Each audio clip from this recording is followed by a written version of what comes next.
हर चुनाव को जीतने के लिए भारतीय जनता पार्टी एक नई रणनीति बनाती है। आप कल्पना करिए 8 करोड़ वोट और 1 महीने में 1.5 महीने में आप पूरी नई वोटर लिस्ट बनाएंगे। और अगर हम पीछे मुड़कर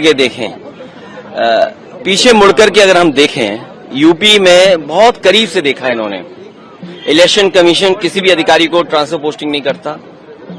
अगर पुरानी सरकार रही होंगी तो डीजीपी हट जाएगा, चीफ सेक्रेटरी हट जाएंगे और संबंधित अधिकारियों की शिकायत होगी वो हट जाएगी। आप कितनी भी शिकायत करोगे किसी अधिकारी के खिलाफ कार्रवाई नहीं होगी। आप वोटर लिस्ट को लेकर के शिकायत करेंगे, एडमिनिस्ट्रेशन को जो साथ देना चाहिए वो एडमिनिस्ट्रेशन साथ नहीं देता। समाजवादी पार्टी ने 18,000 वोट जो बीजेपी के इशारे पे डिलीट किए गए थे, जो वोट लोग नहीं डाल पाए थे, विद एफिडेविट हम लोगों ने इलेक्शन कमीशन को दिया था। उसके बावजूद भी किसी भी आरओ पर, किसी भी बीएलओ पर कोई कार्रवाई इलेक्शन कमीशन ने नहीं की।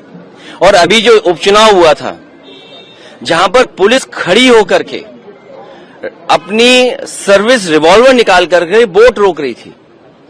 और मैं आपसे कहता हूं कुंदरकी का आप सीसीटीवी रिकॉर्डिंग निकाल के लाइए, आपको पुलिस मिलेगी जो पुलिस वोट डाल रही है। क्योंकि अयोध्या में ये लोग हारे थे तो मिल्कीपुर हराना जरूरी था। किस अधिकारी को प्रिसाइडिंग ऑफिसर बनाना है, प्रिसाइडिंग ऑफिसर को क्या टारगेट दिया गया था, और वो रिकॉर्डिंग है जो हम लोगों ने इलेक्शन कमीशन को दिया।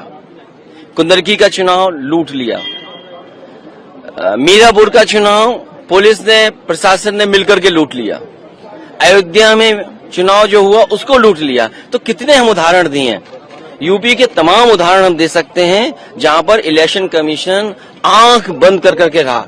और मुझे दुख हुआ था जब बाई इलेक्शन के बाद में आया तो एक सफेद चादर लेकर के आया था, याद कीजिए आप लोग, और इसीलिए लेकर के आया था कि समाजवादी पार्टी की किसी शिकायत पर कार्रवाई नहीं हुई थी। और अब बिहार का चुनाव 1-1.5 महीने में नई वोटर लिस्ट बनना, तो इसलिए हम लोग उसके खिलाफ हैं। अभी लोकसभा चुनाव हुआ है, अगर जो डिलीट हुए होंगे या बढ़ गए घट गए होंगे एक अलग तरीका है, लेकिन आप वोटर लिस्ट नहीं बना रहे हो, इसका मतलब बीजेपी ने कोई तैयारी की है बहुत बड़े पैमाने पे बेईमानी करने के लिए।